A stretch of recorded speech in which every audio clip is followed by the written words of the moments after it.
Dalam bacaan-bacaan hari ini dapat kita lihat makna pertobatan yang sejati.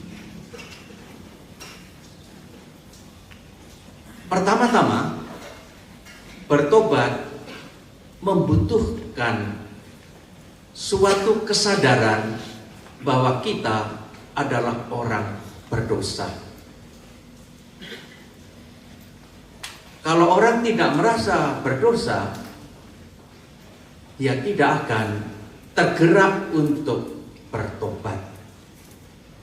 Seringkali di dalam pengakuan dosa, terutama di luar negeri, kalau orang datang mengaku dosa, dia tidak mengakukan dosanya. Dia mengakukan dosa istrinya, dosa suaminya. Sebab suaminya itu rewel, ini itu, lalu di stop. Maaf bu, ini pengakuan dosa ibu. Dosa itu ibu apa? Dosa apa yang mau diakukan? Oh, saya tidak berdosa, suami saya yang berdosa. Berkali-kali diingatkan tetap, lalu terpaksa. Saya pernah mengatakan, saya tidak bisa memberikan pengampunan dosa. Kenapa? Karena Anda tidak punya dosa. Apanya yang diampuni kalau begitu? Inilah awal dari pentingnya pertobatan adalah kesadaran bahwa kita berdosa dan menyesal atas dosa-dosa itu. Ya, dalam bahasa Latin contritio, hati yang remuk. Dalam bahasa kita hati yang hancur, hati yang remuk redam. Itulah awal dari pertobatan sejati. Dan Tuhan tidak menganggap hina orang yang dengan rendah hati mengakui dosanya dan dengan hati yang hancur mohon ampun kepadanya.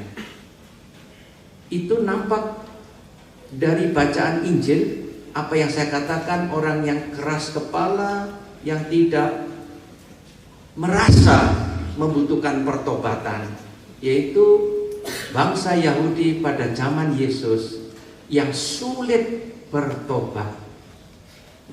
Karena itu Yesus mengecam bangsanya dan memuji orang Niniwe yang bertobat karena pewartaan dari Nabi Yunus. Padahal yang ada di situ waktu itu lebih besar dari Yunus, tetapi mereka tetap keras kepala.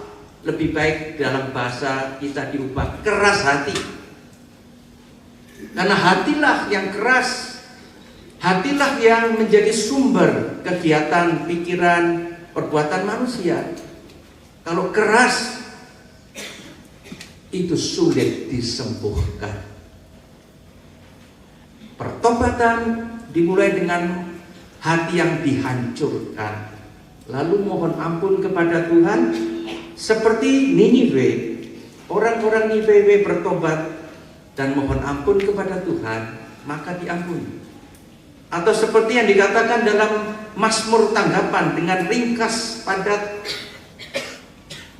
Bagian pertama dari Mazmur tanggapan berbicara tentang pertobatan dalam arti mengakui dosa dan dengan hati yang remuk redam mohon ampun, yaitu kasihanilah aku ya Allah menurut kasih setiamu, menurut besarnya rahmatmu hapuskanlah pelanggaranku, bersihkanlah aku seluruhnya dari kesalahanku, dan tahirkanlah aku dari dosaku. Dengan macam-macam cara sebenarnya doa ini mengungkapkan satu hal, yaitu permohonan ampun kepada Tuhan. Dan dasar dari permohonan ampun adalah karena Tuhan itu penuh kasih. Tuhan itu Maha Rahim. Itu juga yang dialami anak hilang.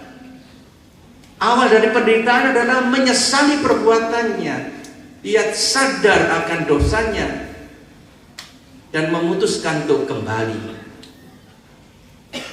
Itu tahap pertama dari pertobatan. Dan Allah yang Maha Rahim akan berkenan mengampuni dosa kita. Tapi pertobatan baru separuh jalan, belum selesai. Kalau ini tidak dilanjutkan dengan tahap berikutnya, maka pertobatan itu sebenarnya juga tidak banyak artinya. Langkah apa yang perlu dilakukan adalah perubahan hati yang menjadi sumber kegiatan kita itu. Mengubah hati yang keras menjadi hati yang lunak. Dalam Mazmur dikatakan dengan ungkapan, ciptakanlah hati yang murni dalam hatiku. Ini langkah kedua yang penting.